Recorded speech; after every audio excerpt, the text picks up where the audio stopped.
गुलमोहर city Karachi शहर के अंदर एक ऐसा प्रोजेक्ट जो कि लोगों की तवज्जो का मरकज़ बना रहता है। जगह जगह बिलबोर्ड्स, होल्डिंग्स और इश्तहारात नज़र आते हैं जिसकी वजह से आम शहरी इसकी तरफ खींचे चले जाते हैं। क्या ये प्रोजेक्ट ऑथेंटिक है? जो दावे इस प्रोजेक्ट के लोग करते हैं क्या वो सही हैं? और इस प्रोजेक्ट में क्या मामला चल रहे हैं, आज की इस वीडियो में हम लोग बात करेंगे। वीडियो अंत तक देखिएगा। अस्सलाम वालेकुम व्यूअर्स, मेरा नाम हुसामुद्दीन है और आप लोग देख रहे हैं प्रॉप टेक पाकिस्तान। सब्सक्राइब करना ना भूलिएगा। तो व्यूअर्स, उम्मीद है कि आप लोगों ने वीडियो को लाइक और चैनल को सब्सक्राइब कर लिया होगा। आज की इस वीडियो में हम लोग बात करने जा रहे हैं गुलमोहर सिटी के हवाले से। एक ऐसा प्रोजेक्ट जो कि कराची शहर में इसकी बिलबोर्ड्स, होल्डिंग और इश्तहारात जगह जगह नज़र आते हैं। आप चाहे किसी मेन शाहराह पे चल रहे हों, या अखबार उठाएं, या टीवी खोलें, या किसी स्टेट वाले के पास जाएं, आपको इसका इश्तहार ज़रूर नज़र आता है। लेकिन ये गुलमोहर सिटी है कहाँ पे? किस बिल्डर का प्रोजेक्ट है? क्या मामला जिसके अंदर चल रहे हैं? और ये प्रोजेक्ट कितना ऑथेंटिक है? आज की इस वीडियो में सारी तफसीलात आप लोगों को मिलने वाली हैं। तो शुरू करते हैं इस प्रोजेक्ट का रिव्यू। सबसे पहले इस प्रोजेक्ट की जो लॉन्च डेट है वो 2020 और 2021 में पहली बार लॉन्च हुआ था।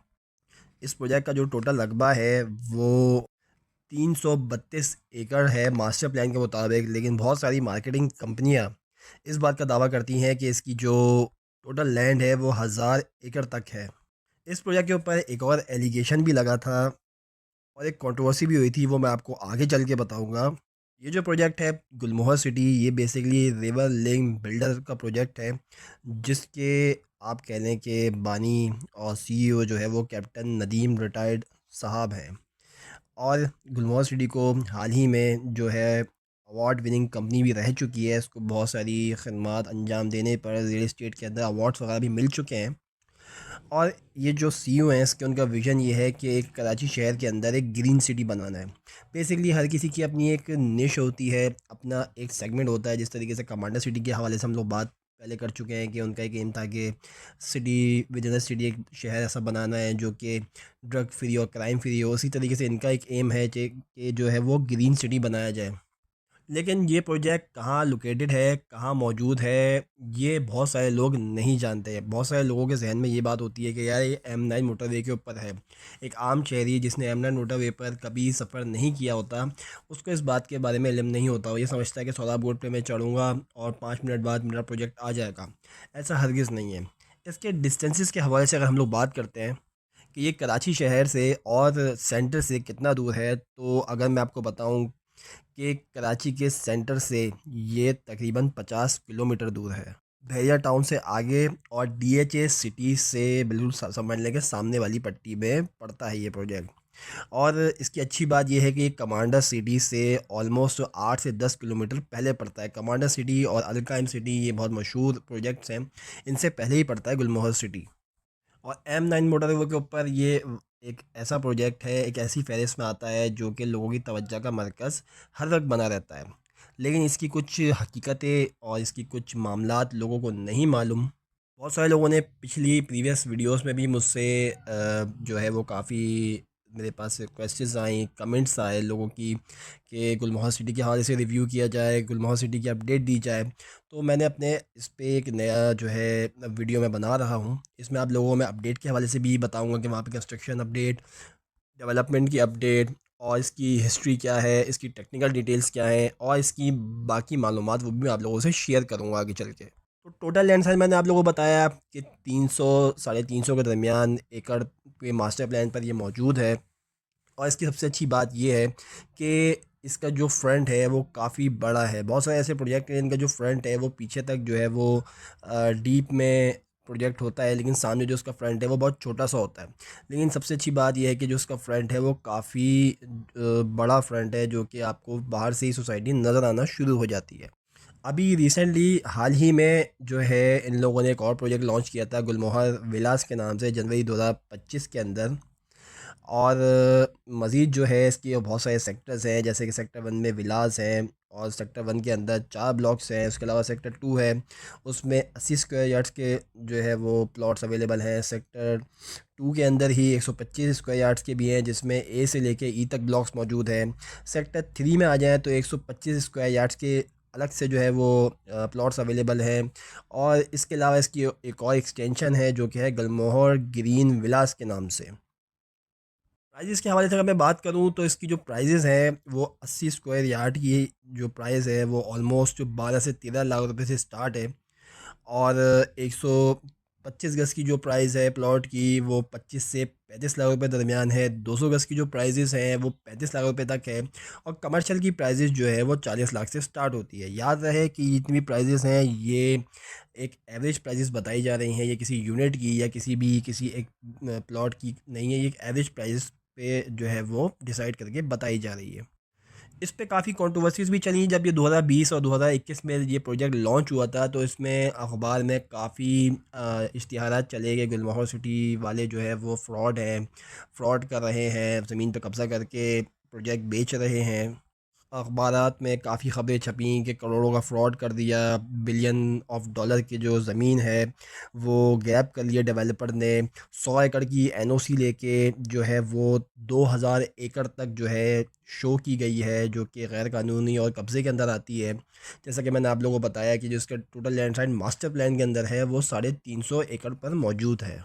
लेकिन वही बात है कि जिसका नाम होता है वही बदनाम होता है। जैसा कि मैंने आप लोगों को पहले ही बता दिया था वीडियो के अंदर कि वो एक ऐसा प्रोजेक्ट है जो कि मशहूर प्रोजेक्ट्स के अंदर शामिल होता है, जैसे कमांडर सिटी, डीएचए सिटी, अलकाइम सिटी, साइमा मिड टाउन और दीगर जो बड़े बड़े प्रोजेक्ट्स हैं जिनको लोग बहुत आसानी से उन नाम उनको याद हो जाते हैं। लेकिन M9 मोटरवे के ऊपर ऑलमोस्ट तकरीबन समझ लें कि सैकड़ों प्रोजेक्ट्स मौजूद हैं। तकरीबन कोई 500 प्रोजेक्ट तो होंगे M9 मोटरवे के ऊपर। कुछ लीगैलिटीज़ की बात कर ली जाए तो लीगैलिटीज़ के अंदर इसकी जो कानूनी हैसियत है वो एसडीए से अप्रूव्ड है, क्योंकि ये कराची से बाहर ही जो है वो शुमार होगा, क्योंकि 7 डेवलपमेंट अथॉरिटी के अंदर आता है। तो इसकी अप्रूवल इसके पास मौजूद है। इसके अलावा भी बहुत सारी यूटिलिटीज़ की और दीगर एसबीसी की अप्रूवल, सारी अप्रूवल्स बिल्डर के पास मौजूद है। मज़ीद इसके कुछ कंस्ट्रक्शन की और इसकी डेवलपमेंट की बात कर ली जाए कि इसकी क्या अपडेट है, तो अभी रिसेंटली सी ब्लॉक का पोजीशन जो है वो हैंडेड ओवर कर दिया गया है अलॉटीज़ को, वो भी 60% की पेमेंट के ऊपर, जो कि सुनने में आया है कि 60% की अदायगी लोगों ने करी है, उनको पोजीशन दे दिया गया है। अब सवाल यहाँ पे ये है कि उनको अगर 30% के ऊपर ही पोजीशन दे दिया जाए, उनसे कहा जाएगा भाई आप जो है वो अब जो है अब ले लें, आप इसमें अब आपको हम जो हैसियत है या जो इजाज़त है हम आपको घर बनाने की दे देते हैं, और वहाँ पर लोग अपना घर बना भी लेते हैं। तो क्या ये पॉसिबल है, क्या ये प्रैक्टिकल है कि कराची से 60 किलोमीटर दूर उस सोसाइटी में जाके, क्योंकि घर बिल्कुल कॉर्नर पे या बिल्कुल मेन गेट पे तो नहीं होगा, अंदर जाके, क्योंकि 300 एकड़ एकड़ बहुत बड़ा होता है, उस पे किसी कोने में जाके घर बना दिया जाए, तो वहाँ पे क्या ऐसी सहूलियत मौजूद हैं कि जिसकी वजह से वहाँ पे रहने को प्रैक्टिकली अभी कंसीडर कर लिया जाए। इस बारे में मुझे आप लोग लाज़मी कमेंट में बताइएगा कि क्या ऐसा पॉसिबल है कि 60 किलोमीटर ट्रैवल करके वहाँ जाया जा सकता है। मज़ीद इसके अंदर कि यही सवाल जब बिल्डर से किया गया, पूछा गया, लोगों ने पूछा, तो उन्होंने ये बताया कि सब्सिडाइज़ ट्रांसपोर्ट जो है वो जो कैप्टन साहब हैं, कैप्टन नदीम साहब, वो यहाँ पे चलाएँगे आने वाले वक्तों के अंदर। जिस तरह कमांडर सिटी के अंदर चलती है, पूरे शहर में जाती है, पूरे शहर से होते हुए वहाँ तक जो है वो लोगों को लेके आती है उनके कामों पे से, और दीगर अपने जो रोज़मर्रा के काम होते हैं।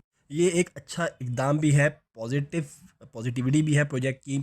और कुछ इसमें जो है वो कुछ मसले मसाइल भी नज़र आते हैं कि इतना लंबा ट्रैवल बस से करना थोड़ा सा जो है वो पेनफुल हो सकता है, क्योंकि M9 मोटरवे बहुत बड़ा है, और फिर शहर में आके आपको पता है कि शहर में आके भी कितना ट्रैवल करना पड़ता है। मज़ीद इसके कुछ इंफ्रास्ट्रक्चर के हवाले से बात कर लेते हैं, तो इंफ्रास्ट्रक्चर की जो कंस्ट्रक्शन है उसमें सीवरेज लाइन, कारपेटिंग, और इसमें साइन बोर्ड्स वगैरह और चौरंगियाँ, चौराहे वगैरह, जो कि बिल्डर की डिस्क्रिप्शन में, जॉब डिस्क्रिप्शन में आता है, उसकी ज़िम्मेदारी में आता है, क्योंकि जहाँ पर सिर्फ जो बिल्डर है वो जब प्लॉट दे रहा होता है तो उसकी ज़िम्मेदारी में सिर्फ इंफ्रास्ट्रक्चर इसी लेवल तक आता है। यूटिलिटीज़ हो गई, सीवरेज, गैस, पानी, बिजली वगैरह की लाइंस हो गई, कारपेटिंग हो गई, रोड मैप जो है सही बना के दे दिया, स्ट्रीट लाइट लगा दी, गेट बना दिया, सिक्योरिटी बिठा दी, ये सब इसके अंडर में आता है। इसके अलावा जो कंस्ट्रक्शन है वो जो वहाँ के अलॉटीज़ हैं वो ख़ुद अपने ख़र्चे पे करते हैं। ये एक यूनिवर्सल लॉ है, पूरे कराची, पूरे पाकिस्तान के अंदर मौजूद है। तो अभी तक तो बहुत अच्छा काम चल रहा है। इसके अलावा एक मॉडल विला भी यहाँ पे बना हुआ है कि अगर आप कभी वहाँ जाएँ तो वहाँ जाके मॉडल विला विज़िट कर सकते हैं। जैसे कि मैंने आप लोगों को बताया कि विला की भी जो गुलमोहर सिटी का जो विला है उसकी भी लॉन्च 2025 में दिसंबर 2025 में हुई है। जनवरी से दिसंबर 2025 तक इसकी लॉन्च चली है। इसके अलावा अ, जो मेन रोड्स हैं इस प्रोजेक्ट के अंदर वो भी कंस्ट्रक्टेड हो चुकी हैं। लेकिन अभी तक जैसे कि मैंने आप लोगों को पहले बताया कि यहाँ पे अभी तक किसी ने अपना घर बनाना अभी तक तो शुरू नहीं किया, लेकिन उम्मीद है कि आने वाले वक्तों में बनाना शुरू कर देंगे। क्योंकि अगर बराबर बराबर की जो सोसाइटीज़ हैं जैसे कि Commander City, Bahria Town, DH City, अलकाइम सिटी, सेवन वंडर सिटी, इनके अंदर तो लोग रह ही रहे हैं। और प्लॉट्स की अलॉटमेंट, डिमार्केशन और दीगर जितने भी इसके मामलात हैं वो भी ऑलमोस्ट डन हो चुके हैं। तो अभी तक की ये गुलमोहर सिटी की अपडेट थी और इसका बेसिकली एक रिव्यू मैंने किया है। आप लोगों की कोई भी राय है, कोई भी बात है तो कमेंट में बताना ना भूलिएगा। चैनल को सब्सक्राइब करना और वीडियो को लाइक करना ना भूलिएगा। तो देखते रहिए पॉप टेक पाकिस्तान। मैं हूँ आपका होस्ट हुस्सामुद्दीन। जज़ाकल्लाह।